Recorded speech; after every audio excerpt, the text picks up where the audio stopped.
Can't really believe I'm saying this, but spoilers for information on this droid from a recent piece of media, so don't continue if you don't want to know. In the finale of the Book of Boba Fett, we saw the live-action, not to mention canon as a whole, debut of the Scorpenek Annihilator, a droid from Legends continuity based on concept art from Episode 2, with something of a cult following.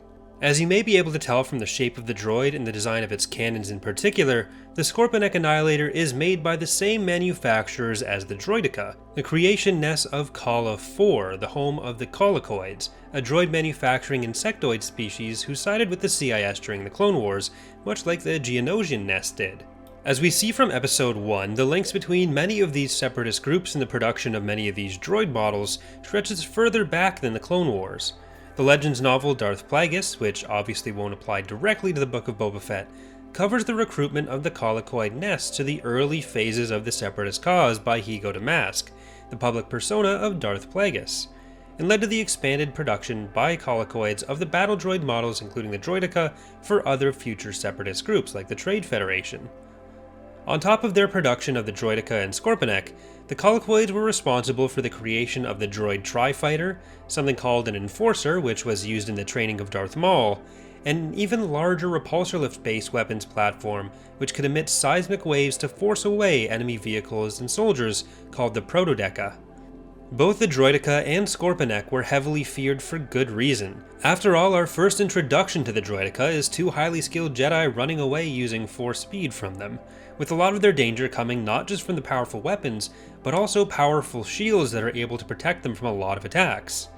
As we see in the Book of Boba Fett, the Scorpenek keeps up that reputation on both the weapon and shield side.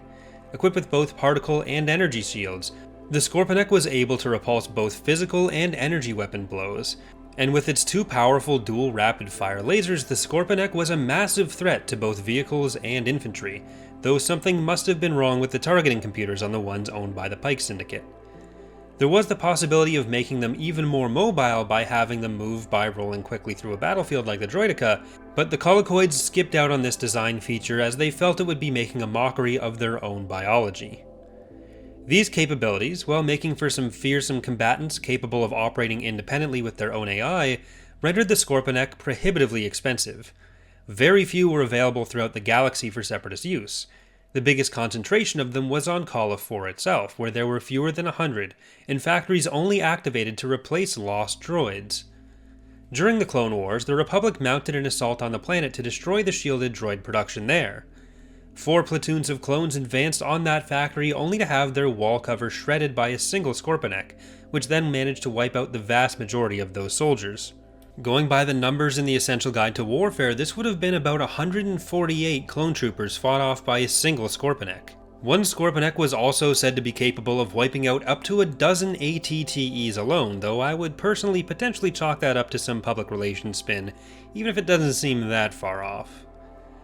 Following this failed assault on Kala 4, the Colicoids petitioned the CIS for an orbital defense fleet, and many of the defending Scorpenek droids were shipped off to Separatist front lines, turning the tides on planets like Palani and Formos, and then significantly slowing Republic progress in the Outer Rim sieges.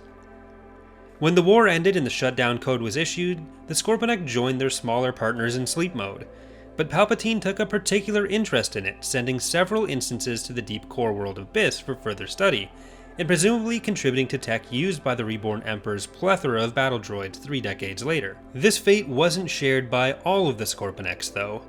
In canon, we obviously see that organizations like the Pikes were able to gain control of at least a handful of these battle droids to reactivate for their own purposes.